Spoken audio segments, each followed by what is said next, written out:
day dul de aka fe def deli aka fe def deli woy def na fi deli ay li xadi waaw waaw def nga fi deli xanaa nga mën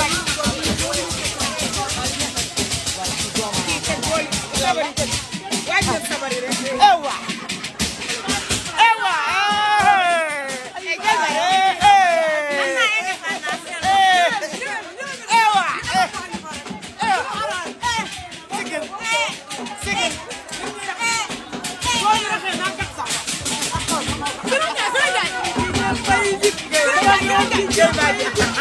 Hey,